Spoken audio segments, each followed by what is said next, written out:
Bismillahirrahmanirrahim. Assalamualaikum warahmatullahi wabarakatuh. Pemirsa MTA TV dimanapun Anda berada, saatnya kita kembali di acara spesialis. Dan tentu saja yang pertama kita aturkan puji syukur kehadirat Allah Subhanahu wa taala. Di hari ini kita dipertemukan dalam keadaan sehat walafiat, dan mudah-mudahan kita bisa menyimak acara ini hingga tuntas dan kita ambil manfaatnya. Salawat serta salam semoga tercurah kepada Rasulullah Muhammad SAW beserta para keluarga dan para sahabat. Tentu saja termasuk kita yang mudah-mudahan selalu bisa mengawal sunnah-sunnahnya hingga akhir zaman. Pemirsa dimanapun Anda berada, untuk Anda yang saat ini mungkin mengalami nyeri-nyeri di hidung, ini patut menyimak acara ini. Siapa tahu itu adalah sesuatu yang perlu diperhatikan lebih cermat, karena bisa jadi itu sinusitis, ya. Karena kalau kita hanya sekedar istilah Jawanya bindeng itu. Tapi kalau bahasa Indonesianya apa ya bindeng itu? Sengau. Ya? Oh, sengau. Ya, sengau. Ya. Baik. Kali ini kita telah bersama-sama dengan beliau Dr. Kristianto Aryo Nugroho, spesialis THT BKL. Beliau adalah dokter spesialis THT di RSUD Bung Karno, Kota Surakarta. Assalamualaikum warahmatullahi wabarakatuh. Siap, Dok? Alhamdulillah sehat. Alhamdulillah. Ini pertama kali kita bertemu di acara spesial, Dok. Betul. Alhamdulillah. Ini sebagai perkenalan kita di pagi hari ini, di siang hari ini, sekaligus kita nanti bisa lebih jauh mengenal bagaimana kita mendapatkan layanan untuk THT ini di RSUD Bung Karno, gitu. Betul, ya. Begitu. Nah, sinusitis, bagaimana mengenali gejala sebuah keluhan, utamanya di hidung, ya. Di hidung ini ketika kita biasa hanya saja, terkadang kalau kita ingusan atau pilek, itu terkadang juga agak sengau begitu, ya, ya, betul. Meskipun tidak signifikan. Tapi apakah bila diiringi dengan nyeri dan lain sebagainya itu menjadi satu gejala khas dari sinusitis? Tapi yang penting sinusitis itu sendiri apa, Dok? Baik. Oke, sebelumnya saya perkenalkan diri terlebih dahulu. Saya Dr. Kristianto Aryo Nugroho, spesialis THT BKL. Telinga, hidung, tenggorok, bedah, kepala, dan leher. Bedah, kepala, dan Betul. Saat ini kita akan membahas tentang sinusitis. Tetapi sebelumnya memang kita harus berkenalan dulu. Sinusitis itu apa sih? Kadang-kadang beberapa orang ada yang ngomong sampai, "Dok, saya kena sinus kayak gitu." Baik, saya kadang-kadang sampai membuat bercandaan sama pasien. "Bu, jangankan ibu, saya aja punya sinus," seperti itu. Karena memang itu bagian bagian. Jadi memang sebuah sinus itu sendiri adalah sebuah struktur tubuh yang normal. Semua orang pun memiliki itu, seperti itu. Jadi sinus sendiri kita garis bawahi, sinus yang ada pada hidung. Sebenarnya di tubuh banyak ada namanya sinus yang lain. Hanya saja tidak ada tangen dan kosinus, nggak ada. Tidak ada, karena kalau misalnya kotangen nanti bikinnya segitiga. Seperti itu. Nah, pada sinus ini kita bahas lebih mengerucut ke sinus paranasal, seperti itu. Sinus paranasal atau sinus yang ada pada hidung, seperti itu. Nah, sinus paranasal itu apa? Sinus paranasal itu adalah sebuah struktur atau organ yang berisi rongga kosong. Rongga kosong yang berisi ada mukosa atau selaput lendir di dalamnya. Nah, itu fungsinya apa? Memang banyak sekali fungsinya. Seperti yang pertama adalah resonansi suara, yang mana pada pasien-pasien, pada orang-orang yang memiliki keluhan sinusitis, itu seperti yang dipaparkan tadi, suara yang menjadi sengau, seperti itu. Karena memang fungsinya yang pertama adalah sebagai resonansi, seperti itu. Yang kedua,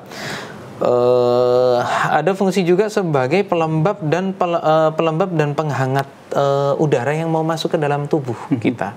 Jadi Allah benar-benar sudah menciptakan, mungkin ya, sudah diciptakan sedemikian rupa sehingga ketika udara mau masuk ke paru-paru, dia tidak boleh terlalu hangat tetapi juga tidak boleh terlalu dingin. Maka disiapkan oleh sinus itu supaya dia menjadi lebih hangat atau lebih dingin, tergantung dari cuaca yang terpapar saat itu. Jadi ketika udara itu sangat dingin sekali, maka sinus berfungsi untuk menghangatkan. Ini yang bagian yang mana, Dok? Di next slide, maaf. Next slide. Ya, bawah lagi.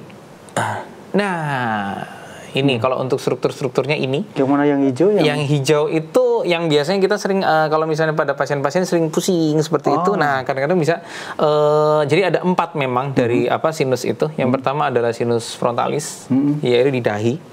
Lalu habis itu yang paling besar itu di maksila, di sini, di pipi, di bawah mata tepat. Lalu sphenoid itu kecil-kecil tetapi dia rumit sekali. Lalu yang terakhir yang lumayan besar juga tetapi nggak besar-besar, dia di antara kedua bola mata tapi lebih belakang. Jadi namanya sinus sphenoid. Seperti itu, dan akses sinus sphenoid memang sangat belakang sekali sehingga ketika terjadi infeksi di situ biasanya pasiennya sangat pusing dan berat sekali pusingnya.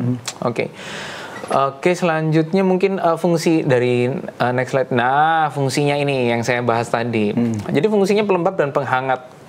Yang mana kalau kita tahu kalau misalnya kita terlalu lembab itu juga nggak bisa, maka fungsi sinus akan menurun, bukan menurun secara langsung, tetapi dia berusaha supaya udara yang masuk tidak terlalu lembab.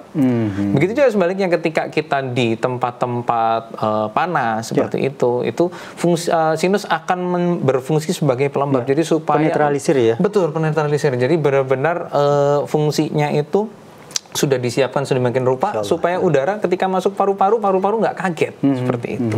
Lalu yang kedua, meringankan tengkorak. Nah, bisa bayangkan kalau misalnya tengkorak kita itu memang benar-benar full tanpa rongga sama sekali. Itu ketika kita sujud mungkin nggak bisa mengangkat kepalanya jadi lebih berat karena beban akan menumpuk di benar-benar di area wajah bagian depan.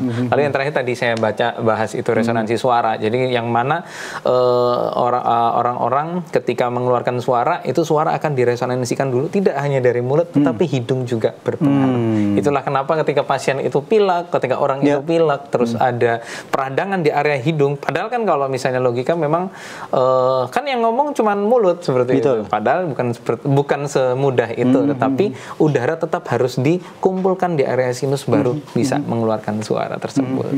Begitu. Oke, selanjutnya kita mungkin sinusitis ini kita bisa melihat perbedaannya. Yang bagian ada yang kosong, ada yang berwarna kuning itu. Yang berkuning itu adalah kondisi di mana pasien itu mengalami sinusitis atau rhinosinusitis. Nah, kalau sinusitis itu kita berasal dari kata sinus tadi. Struktur anatominya adalah sinus, tetapi itis itu adalah arti dari radang. Nah, sinusitis berarti adalah radang yang terjadi pada sinus hidung. Nah, kenapa terjadi? Biasanya terjadi karena banyak penyebabnya. Itu. Cuman ini bisa kita lihat dari gambarnya itu. Jadi lendir pada umumnya sinus itu terjadi atau sinusitis itu terjadi ketika lendir itu banyak yang mengumpul di dalam sinus tetapi dia tidak bisa keluar. Nah, penyebabnya apa aja? Monggo bisa dilihat di slide selanjutnya.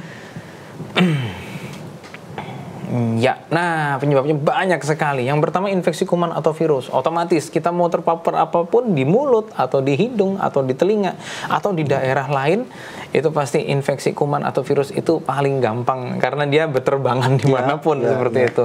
Selain itu juga ada kelainan struktur hidung seperti sekat yang bengkok atau pembesaran hidung yang terlalu berat seperti itu. Sama paparan iritan, termasuk di salah satunya adalah polusi, alergi, sama yang mungkin masih beredar di di masyarakat kita yaitu merokok seperti itu. Itu sangat betul, ahli hisab betul. Ahli hisab itu memang sangat benar-benar dia sangat beresiko sekali terjadi sinusitis karena beberapa dengan kebiasaan orang merokok itu tidak hanya menghisap lalu dimasukkan ke paru-paru tapi ada juga yang dilewatkan hidung seperti itu. Selain itu juga ada yang berpengaruh dari infeksi struktur sekitar, contohnya gigi. Makanya ini saya kasih gambar gigi karena paling sering adalah infeksi gigi. Kenapa kok bisa gigi? Karena gigi itu akar, terutama yang di area atas, rahang atas itu akarnya bisa bermuara langsung ke area sinus seperti itu. Nggak sedikit pula pasien-pasien kita yang sebenarnya hidungnya nggak ada masalah, baik-baik saja, tetapi tiba-tiba pasiennya nggak nyaman seperti itu, ternyata betul karena giginya sudah rusak seperti itu dan akhirnya menyebabkan sinusitis seperti itu. Oke. Kita mungkin lanjut lagi sekalian gitu. Jadi Nah, gejalanya ini yang kita bahas tadi. Gejalanya hidung tersumbat itu pasti karena bisa karena pilek. Betul, bisa karena pilek, tetapi biasa terjadi. Nah, ini kadang-kadang yang terjadi misunderstanding pada masyarakat kita itu adalah pilek. Jadi beberapa pilek itu ada yang mengartikan sebagai harus keluar cairan seperti itu. Nah, terus akhirnya dikembangkan sama pasien. Hidung itu lendir harus dikeluarkan seperti itu. Jadi harus disisi sampai benar-benar yang kering waduh, gitu ya. kenceng banget gitu. Padahal sebenarnya hidung tersumbat atau pilek yang sering dikatakan orang-orang itu termasuk salah satunya hidung tersumbat itu. Hidung mampet seperti itu. Nah, ketika hidung mampet itu tidak hanya karena lendir tetapi karena bengkak juga bisa. Kalau misalnya dipaksakan semakin kencang seperti itu, maka akan semakin nyeri. Kadang-kadang ada beberapa pasien malah sampai mimisan karena tekanannya mungkin terlalu kencang seperti itu. Jadi hidung tersumbat, lalu pilek. Nah, sama satu lagi yang benar-benar khas dari pasien orang-orang dengan sinusitis yaitu nyeri wajah atau kepala. Nah, itu tadi yang kita lihat berhubungannya dengan struktur-struktur yang tadi saya lihatkan. Jadi ada yang di dahi, ada yang di wajah. Kelihatan dari luar? Tidak, tetapi pasien akan mengeluh. Ini sakit, di daerah pipi sakit, di daerah dahi sakit, dan paling sering juga ini di daerah antara mata. Jadi pusing cuma di sini seperti itu. Nah, itu mungkin bisa jadi bila disertai dengan gejala-gejala yang lain, kita bisa mengatakan bahwa itu adalah sinusitis seperti itu. Lalu demam otomatis karena respon dari infeksi itu adalah demam dan bau nafas tersebut. Seperti itu. Nah, itu gejalanya. Oke, lalu selanjutnya, nah kapan ke dokternya? Kadang-kadang bareng kan, aduh ditahan dulu, tiba-tiba udah langsung ini. Nah, ini yang harus kita kasih garis bawah ya. Jadi kapan kita ke dokter? Bila gejala semakin berat, otomatis. Jadi semakin kok pusingnya, walaupun sehari 2 hari, tapi kok pusingnya kok semakin berat. Itu sebaiknya memang diperiksakan ke dokter, baik dokter umum, tapi dokter spesialis pun juga nggak apa-apa seperti itu. Karena untuk memastikan apakah benar itu infeksi berat atau karena penyebab lain seperti itu. Lalu gejalanya juga tidak berkurang dalam 10 hari terakhir padahal sudah ke dokter seperti itu. Nah, itu memang perlu konfirmasi lagi apakah betul-betul itu dari sinusitis atau kan dari lain atau jangan-jangan sudah jatuh ke komplikasi seperti itu. Lalu demam yang lebih dari 3 sampai 4 hari itu otomatis ya semua demam pasti itu 3 sampai 4 hari. Lalu jika ada keluhan sinus berulang terutama ketika dalam waktu 1 tahun itu lebih dari 3 sampai 4 hari seperti itu. Nah, lalu kita bicara masalah selanjutnya komplikasi. Ini yang mungkin sepele tetapi ketika kita mengesampingkan itu ini yang sangat beresiko sekali yaitu komplikasi yang bisa terjadi ketika terjadi sinusitis. Nah, ini kita bisa melihat orbita. Orbita itu infeksi mata. Karena tadi kita lihat strukturnya, dia di dekat mata. Jadi dia ketika infeksi, dia bisa menggerus area organ-organ utama sekitar, terus akhirnya terjadi infeksi di area mata. Bisa juga ke daerah otak yang memang di mana otak itu sangat vital sekali ketika terjadi infeksi di area sinus itu sangat bisa untuk menyebar sampai di otak. Lalu yang selanjutnya infeksi tulang. Jadi ada beberapa yang dia sampai mungkin bakterinya selalu kuat atau mungkin selalu terlambat juga oleh pasien. Terus akhirnya dia menggerus dinding depan dari sinusnya itu terus akhirnya menjebol nih, mendesak. Akhirnya dia ada benjolan di wajah karena infeksi tulang tersebut. Begitu. Ya. Baik, dokter mungkin itu tadi ada beberapa penyebab atau juga hal-hal terkait dengan sinusitis itu sendiri. Betul. Kalau seseorang itu mendapatkan gejala tersebut, sebenarnya tindakan yang pertama harus kita lakukan, apakah selalu harus ke dokter atau nunggu? Memang yang utama kita lihat terlebih dahulu gejalanya memang apakah hanya demam saja ataukah ada nyerinya pun seperti apa, berat atau enggak seperti itu. Kalau misalnya gejalanya langsung berat dan sangat benar-benar tidak bisa ini memang mau tidak mau memang harus dikonfirmasikan ke dokter.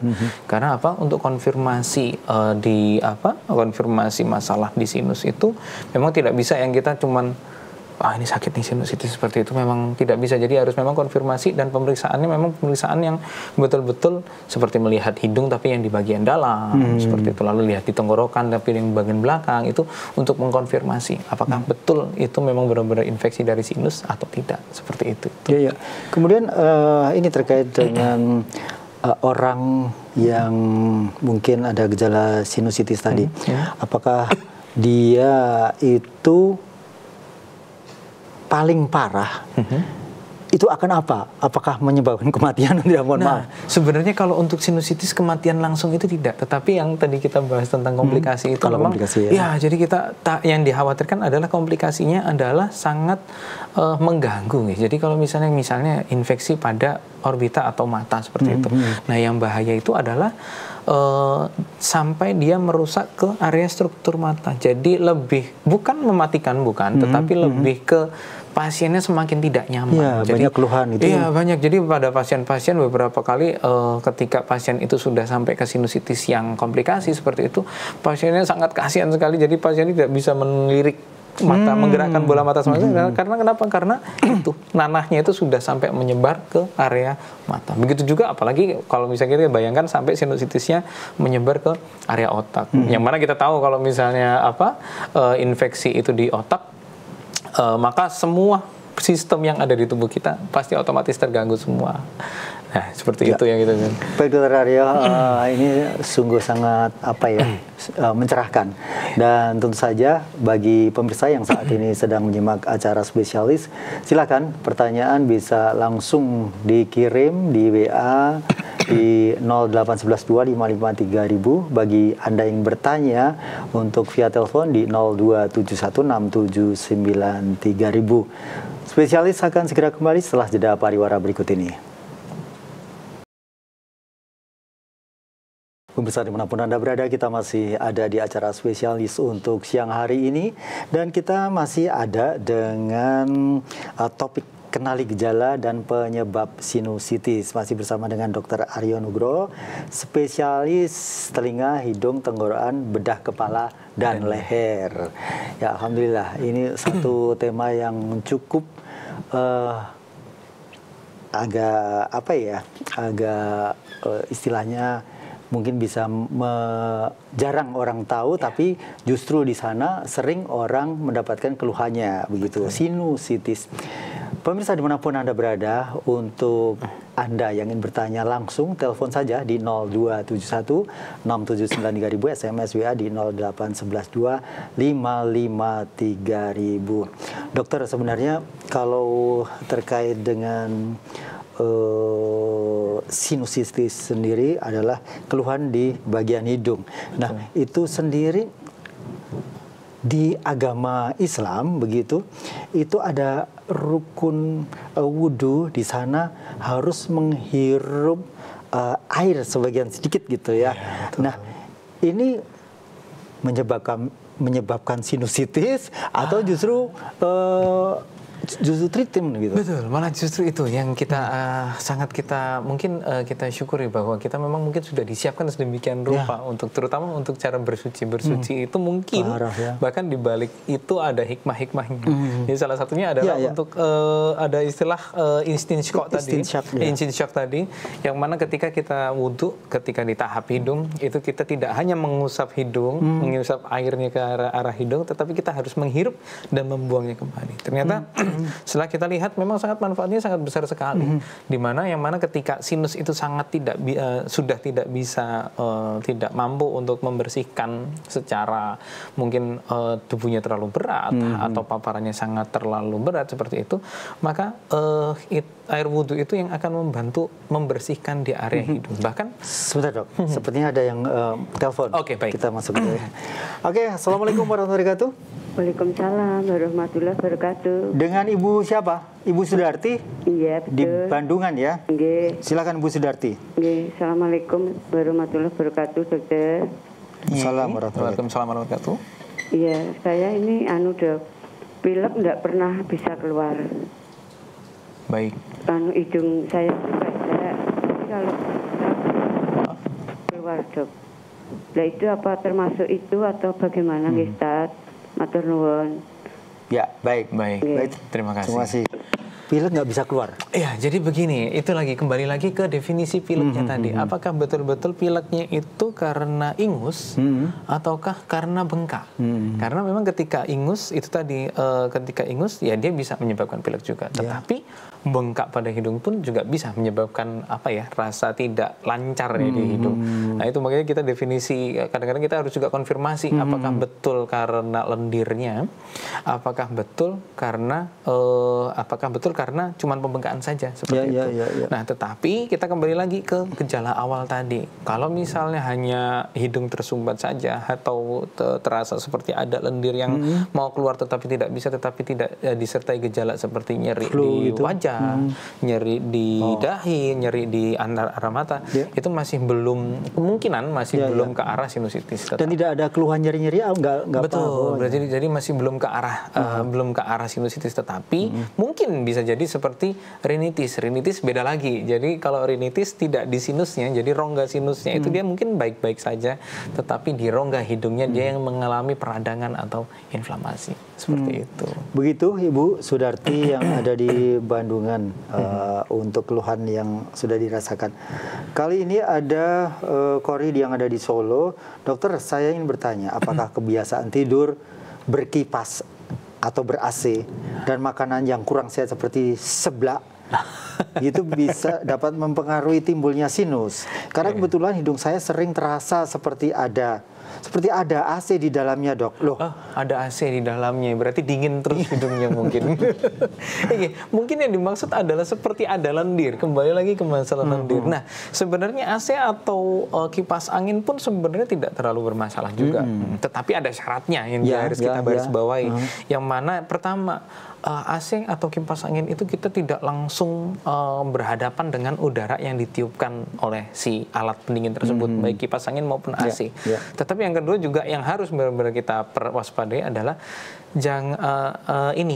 bilah-bilah dari kipas angin, lalu filter-filter dari AC itu juga harus rutin dibersihkan. Karena kita kadang-kadang beberapa seperti di kantoran, perkantoran atau rumah bahkan seperti itu kita untuk membersihkan, udah nggak apa-apa, masih lama, masih dingin. Kalau AC-nya belum sampai ceklek kayak gitu, itu tidak akan diservis seperti itu. Sebenarnya bukan diservisnya, tetapi lebih ke membersihkan filternya. Karena semakin debu itu banyak menumpuk di filter baik AC maupun kipas angin, maka kita seperti memasukkan debu secara langsung seperti itu. Apalagi dengan kipas angin yang sudah mungkin berbulan-bulan nggak pernah dicuci, itu seperti kita menyentorkan debu langsung ke arah hidung seperti itu. Nah itu yang akan mungkin mencetuskan gejala-gejala tersebut, jadi seperti iritasi di hidung, lalu di hidung menjadi bengkak, terus akhirnya menjadi mampet tersebut seperti itu. Ya, salah satu menghindari tadi adalah istinsyak tadi ya. Betul. Nah, hal-hal yang lain yang bisa menghindari atau? Baik, mungkin kalau misalnya ada selain istinsyak, memang kita harus menggunakan masker. Jadi masker. Memang mungkin mau nggak mau, memang kalau masker sekarang sudah jadi tren. Tapi kalau memang kita lari ke sekitar 5 tahun yang lalu, menggunakan masker itu kita masih seperti tabu, seperti nggak nyaman. Gitu. Padahal penggunaan masker itu jelas ketika sudah terjadi paparan seperti debu, lalu paparan seperti polusi seperti itu memang kita disarankan untuk menggunakan masker supaya membantu dari proses penyaringan udara tersebut seperti itu. Nah, dibantu juga mungkin dengan menggunakan istinsyaq itu tadi. Jadi supaya yang debu yang sudah terlanjur masuk ke dalam hidung ditahan, lalu kita buang dengan menggunakan proses istinsyaq tadi itu. Seperti itu. Kemudian kalau membersihkan hidung, terkadang kan ada kotoran di hidung, begitu. Betul. Nah, ini sebaiknya digunakan apa? Membersihkannya. Betul. Jadi memang kalau untuk membersihkan sebenarnya cukup dengan air hangat saja. Air hangat yang kita usap ke daerah hidung. Karena kenapa? Karena memang ketika kita membersihkan hidung terlalu dalam, terutama bahasa kasarnya adalah ngupil. Ngupil, betul. Ngupil. Jadi ngupil itu memang ya memang normal kita akan merasa nggak nyaman di hidung. Tetapi kalau kita membersihkan kadang-kadang sampai ke dalam dan terlalu dalam sekali, itu akan memicu perdarahan di pembuluh darah. Yang pertama itu. Yang kedua, di area hidung bagian depan itu memang ada penyempitan yang mana kalau kita ngupil terutama dengan tangan yang sangat kotor sekali di jalan seperti itu malah menyebabkan infeksi yang bernama, kita lanjut lagi ke vestibulitis. Jadi di area di sini itu banyak bulu-bulu, ketika bulunya itu terlalu banyak dimanipulasi lalu kelenjarnya tertutup, maka dia bisa jadi infeksi juga seperti itu. Jadi dan bulu-bulu tersebut bermanfaat, Dok? Sangat bermanfaat sekali. Jadi mungkin yang kita lihat benar-benar sangat banyak hikmahnya tubuh kita. Jadi betapa Allah itu menyiapkan tubuh kita itu jangan sampai si makhluk ini jangan sampai kenapa-kenapa. Jadi benar-benar tak siapkan gitu. Kamu tak siapkan. Udara belum masuk, kalau ada debu besar nanti kena bulu-bulu rambut gitu. Nah, jadi ini juga ditekankan kepada bapak-bapak, ibu-ibu sekalian yang mungkin suka cabut-cabut bulu hidung, mungkin kalau bisa kebiasaan itu dikurangin, karena bulu itu justru memang bentuknya agak geli ya, sebagian orang merasakan geli lalu dicabut seperti itu, tetapi malah justru itu adalah filter yang paling besar. Jadi kalau misalnya kita ada debu, itu paling pertama ketemu adalah si bulu hidung tadi itu. Nah, bulu hidung tidak bisa memfilter karena mungkin terlalu kecil, maka di dalam ada filter seperti sinus, lalu struktur-struktur organ yang lain seperti itu.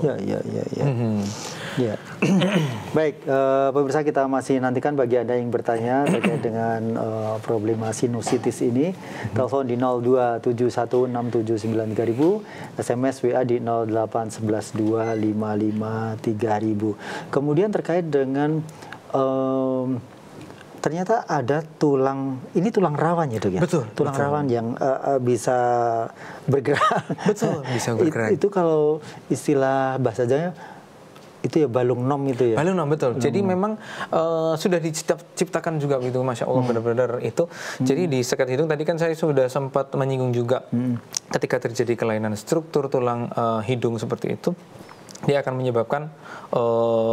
menyebabkan sinusitis juga seperti itu. Nah, struktur tengah hidung kita itu memang disekati tidak hanya dengan tulang rawan, tetapi juga ada tulang sejati di sana, yang mana ketika yang satu berfungsinya kurang, maka di backup dengan fungsi yang satunya seperti itu. Jadi saling bekerja sama antara kanan sama kiri seperti itu. Mohon maaf, Dok, kalau di tengkorak itu sebenarnya lubang hanya satu itu, ya? Sebenarnya kalau misalnya kita potong sukat hidungnya, kalau kita lihat tengkorak itu kan biasanya hanya satu lubang itu saja kan? Iya, betul. Tetapi memang dia tetap ada sekat di tengahnya itu, tetapi dia yang memisahkan adalah si tulang rawannya tersebut. Seperti itu. Nah, itu fungsinya memang kenapa kok harus ada kanan sama kiri adalah penyeimbang. Jadi ketika yang kiri dia tidak bisa bekerja sama, maka yang kanan akan bekerja lebih keras seperti itu.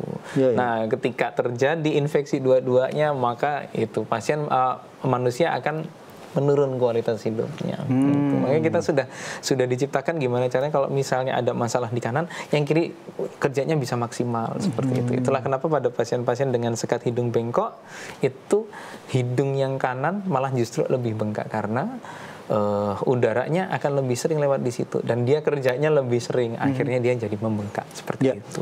Terkadang kalau kita terkena, nggak tahu itu sinusitis atau bukan, yang jelas terkadang kalau kita flu atau pilek itu salah satu hidung mampat gitu. Iya, betul. Nah, ketika mungkin yang mampat kanan itu saya harus miring ke kiri. Betul, gitu. Betul. Nah, ini nggak ada hubungannya sama sinusitis? Itu sebenarnya memang ada hubungannya, tetapi bila terjadi berulang kali seperti itu. Jadi kalau seperti itu memang ada saraf-saraf kita yang ketika dia terkena gravitasi dia akan aktif seperti itu. Makanya kita akan sering ada beberapa orang yang merasakan ketika miring dia akan ikut gravitasi terus akhirnya mampet. Lalu pindah ganti posisi seperti itu. Tetapi itu tidak yang berhubungan langsung. Tetapi ketika dia semakin sering terpapar seperti itu, dibiarkan terus-menerus seperti itu, maka akan bisa terjadi sinusitis. Karena itu tadi gangguan dari struktur yang kita bahas awal tadi. Begitu. Selain obat, treatment apa yang kira-kira bisa nangani sinusitis itu sendiri? Baik, kalau untuk sinusitis sendiri, jika benar-benar masih kondisi awal, jadi mungkin seperti nyeri seperti itu, kalau kita boleh lebih menekankannya adalah cuci hidung tadi. Cuci hidung. Betul, cuci hidung seperti kita waktu wudhu itu. Lalu yang kedua mungkin jaga kebersihan seperti menggunakan masker seperti itu. Sama jangan lupa minum air putih yang banyak karena untuk menjaga kelembapan baik area hidung. Air putih yang dingin atau yang enggak? Nah, ini dia yang kadang-kadang sering perdebatan. Jadi kadang-kadang orang sampai saking khawatirnya dengan es itu dia minum air yang sangat panas baru itu langsung diminumkan di situ. Nah, itu justru malah kita sangat benar-benar tidak menyarankan seperti itu. Jadi kita malah justru air yang sejuk, tidak terlalu dingin, tetapi tidak terlalu panas juga. Karena air panas pun bukan semua air panas itu baik juga, tidak. Tetapi ketika suhu terlalu tinggi, maka dia akan menyebabkan iritasi yang sangat berlebihan di tenggorokan, seperti itu. Dan akhirnya ketika ada masalah di tenggorokan, maka di area hidung bagian atas juga terpengaruh. Kalau air es? Air es juga mungkin dikurangin karena jadi kalau saya sih lebih suka menekankan kepada pasien-pasien saya adalah jangan yang terlalu. Jadi jangan terlalu dingin, jangan terlalu panas. Nah, kadang-kadang orang kalau kita pahamkan, udah es nggak apa-apa kayak gitu, esnya bisa 1 gelas, airnya ditambahkan, waduh itu yang bikin kaget di area belakang itu yang sehingga menyebabkan gampang seperti mampet, sensasi mampet seperti itu. Tapi kalau misalnya cuma sejuk biasa, sejuk kulkas, sejuk dingin, mungkin insya Allah nggak ada masalah seperti itu. Yang penting jangan terlalu. Betul. Ya. Yang sedang-sedang saja. Sedang saja. Di agama kita mungkin juga menekankan jangan terlalu. Betul. Tidak boleh terlalu panas, tidak boleh terlalu dingin. Seperti itu. Iya. Baik. Pemirsa, kita masih nantikan bagi Anda yang ingin bertanya kepada Dr. Aryo, silakan telepon di 02716793.000, SMS WA di 08112553.000. Kemudian kalau di RSUD Bung Karno itu sendiri, kalau hari ini itu ada pasien berapa? Hari ini ada 5 pasien. 5 pasien? Betul. Ada yang bergejala sinusitis? Dari 5 pasien saya hari ini ada 3. Ada 3. Di antaranya bergejala? Semuanya sinusitis dan semuanya tiga-tiganya itu ada nyeri di kepala. Terus habis itu ketika dia sujud rasanya sampai berat seperti itu. Dan yang paling sering adalah ini, seperti ada lendir yang ngalir ke belakang. Jadi orangnya pasti seperti kayak bersuara. Ya, seperti itu. Itu akan sering sekali terjadi. Nah, itu 3 dari 5 pasien saya, 3-tiganya itu adalah keluhan di sinus semua. Yang satu pasien setelah operasi, yang satunya berencana jadi untuk ada operasi. Perasaan seperti lendir di belakang tenggorok ini ya? Betul sekali. Jadi, seperti kayak kalau saya contohkan seperti itu karena lendir yang harus memang sebenarnya sinus kita itu akan memproduksi memproduksi lendir normalnya memang seperti itu, tetapi ketika lendirnya itu sangat pekat dan kental sekali, maka tubuh kita akan merespon ini ada yang kental nih maka kita langsung melakukan manuver seperti kalau di depan mungkin seperti kita sisi jadi kalau bahasa Inggris itu istilahnya blowing nose, tetapi kalau yang di belakang itu tadi jadi manuver seperti menarik lendir ke belakang seperti itu. Ya. Dan ini ada pertanyaan dari Aldi di Sragen. Saya penderita sinusitis juga, yaitu dahi terasa nyeri, pilek yang berminggu-minggu, bahkan batuk 3 minggu. Saya melakukan cuci hidung untuk mengatasi, apakah berbahaya dan apa saja langkah supaya sembuh? Baik, itu sebenarnya cuci hidung sangat baik sekali. Memang mungkin bisa dilanjutkan saja ya Mas Adi dari Sragen. Mungkin dilanjutkan saja supaya membantu pembersihan dari ini. Tetapi kalau misalnya memang terutama nyeri di area dahi itu memang sinusitis yang sudah sangat benar-benar mungkin sangat bengkak sekali. Tapi kalau saran saya memang lebih baiknya dibawa ke dokter untuk dikonfirmasi ulang apakah betul-betul strukturnya itu menutup total atau jangan-jangan malah ada masalah yang lain seperti itu. Yang dikhawatirkan beberapa pasien ada juga yang ternyata setelah nyeri dan sudah diberikan obat tidak respon ternyata ada polipnya seperti itu. Nah, itu yang dikhawatirkan terjadi. Kalau polip itu bedanya dengan sinusitis? Nah, kalau bedanya dengan polip, jadi polip itu sebenarnya adalah benjolan. Benjolan, tetapi yang terjadi karena peradangan yang terus-menerus di area hidung. Nah, polip itu yang bila berlama-lama itu dia akan menutup saluran buang dari sinus tersebut. Nah, ketika saluran buang sinus itu ditutup, maka lendir yang ada di sinus tidak bisa keluar dengan lancar, maka dia terjadi sinusitis seperti itu. Nah, itu makanya salah satu pengobatannya yang direkomendasikan adalah dioperasi. Polipnya kita ambil, lalu kita lancarkan lagi saluran yang sempat terjadi infeksi itu, seperti itu. Ya, ya. Kalau untuk membersihkan hidung selain tadi bisa dengan cara wudhu tadi, menghirup air, adakah cara dengan alat? Iya, betul. Memang ada cara alat. Yang pertama dengan menggunakan obat semprot hidung. Biasanya obat semprot hidungnya kita sebutnya larutan salin namanya, atau larutan air garam normal, atau seperti air laut seperti itu, normal sarin kalau kita bicara itu. Larutan garam normal. Lalu kita mungkin ada menggunakan spray, ada menggunakan seperti botol yang bentuknya seperti botol yang ujungnya seperti untuk asma itu. Lebih besar biasanya, betul, bisa sampai sekitar 200 sampai 300 cc yang ada di dalam itu. Ada juga yang semprot, jadi ketika disemprot itu dia akan menyebar. Sama satu lagi dengan menggunakan air infus NaCl, NaCl 0,9. Jadi 0,9 itu nanti kita taruh di wadah baskom, lalu kita ambil pakai suntikan, biasanya paling sering, paling umum suntikan 10 cc, lalu kita guyurkan. Ketika kita mengguyurkan hidung yang sebelah kiri, kita miring ke kanan sambil kita tahan nafas. Tapi kalau misalnya bingung tahan nafas, kebanyakan orang tahan nafas harus ditutup hidungnya nih. Saya biasanya mengajarkan pasien-pasien saya dengan menggunakan cara bilang A seperti itu. Karena ketika A, itu katup yang di belakang hidung akan menutup, lalu air tidak akan masuk ke paru-paru seperti itu. Dan itu sepertinya sudah banyak, mungkin pemirsa-pemirsa sekalian mungkin sempat lihat juga di TikTok, seperti di Instagram. Ada ibu-ibu yang memasukkan hidung, lalu hidung anak yang sebelah kanannya keluar lendir banyak. Nah, itu pun juga bisa dilakukan ke orang dewasa seperti itu. Jadi untuk itu tadi mengganti, kalau misalnya memang terutama infeksi-infeksi yang curiga yang sangat berat sekali, itu dia akan membawa lendir itu tidak menutup di dalam, tapi supaya terbuang keluar seperti itu. Baik, pemirsa dimanapun Anda berada, masih ada kesempatan satu penelpon atau pengirim via SMS atau WA ya. Dan mungkin kita sudah ada di penghujung acara ini, Dok. Baik.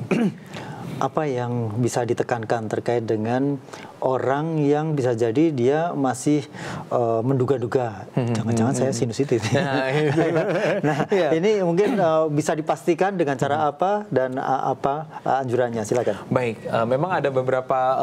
Jadi yang pertama adalah jangan self-diagnose sendiri atau jangan-jangan saya tetap selalu konfirmasi dengan gejala-gejala yang saya sebutkan tadi. Jadi apakah ada nyeri di area-area struktur tadi seperti di dahi, di pipi, atau di kedua mata seperti itu. Lalu adakah keluhan-keluhan gejala-gejala yang seperti hidung tersumbat, atau jangan-jangan pilek, atau postnasal drip, atau yang tadi yang kita seperti suara babi tadi seperti itu. Atau yang paling ini adalah demam atau meriang seperti itu. Itu berarti menandakan bahwa tubuh itu ada infeksi seperti itu. Nah, bila seperti itu terjadi, mungkin awalnya kita bisa melakukan beberapa tips. Ini yang saya tulis di slide saya. Di tipsnya kita buka ya, untuk menghindarinya. Jadi memang benar-benar beberapa orang memang kalau misalnya nggak ke dokter dulu nggak apa-apa, kita ada. Nah, untuk cara menghindarinya ini yang pertama tadi kita bahas tentang masalah menggunakan masker. Kenapa harus pakai masker? Menghindari paparannya tersebut seperti itu. Jadi sebenarnya nggak masalah nggak pakai masker, nggak apa-apa, asalkan paparannya itu benar-benar terhindar. Debu, kotoran, merokok. Paling sering memang merokok itu. Mungkin karena iritasinya sangat kuat sekali, jadi kalau bisa dihindari asap rokok atau dikurangi seperti itu. Lalu menjadikan kebersihan hidung dan mulut. Itu tadi, jangan sampai mengupil. Misalnya pun terpaksanya nggak nyaman sekali, boleh, tapi pakai cuci tangan terlebih dahulu, seperti itu. Lalu menggunakan lap basah, lalu dibersihkan. Mulut, itu kaitannya dengan infeksi yang dari gigi, yang akarnya menaik sampai ke sinus. Itu jadi mungkin lebih sering menjaga kebersihan mulut, sering sikat gigi, atau konfirmasi ke dokter gigi, apakah ada masalah di gigi. Lalu minum air putih yang cukup. Nah, cuci hidung tadi yang kita bahas, sama jaga daya tahan tubuh. Boleh kita pakai menggunakan vitamin-vitamin seperti vitamin D, vitamin C untuk meningkatkan daya tahan tubuh supaya ketika terjadi pilek tidak sampai jatuh ke komplikasi seperti sinusitis seperti itu. Baik dok, terima kasih sekali ini satu pencerahan untuk kita semuanya tentang sinusitis. Mudah-mudahan ini bermanfaat dan semoga dokter sehat selalu. Amin, amin. Dan berkah untuk usianya. Baik. Terima kasih. Amin. Assalamualaikum warahmatullahi wabarakatuh. Waalaikumsalam warahmatullahi wabarakatuh. Iya, pemirsa dimanapun Anda berada, demikian tadi sajian spesialis untuk hari ini dan insya Allah kita akan bersua pekan depan dengan dokter-dokter lainnya. Saya Rudi Arfianto, mohon maaf atas segala kesalahan. Bila taufik walhidayah. Assalamualaikum warahmatullahi wabarakatuh.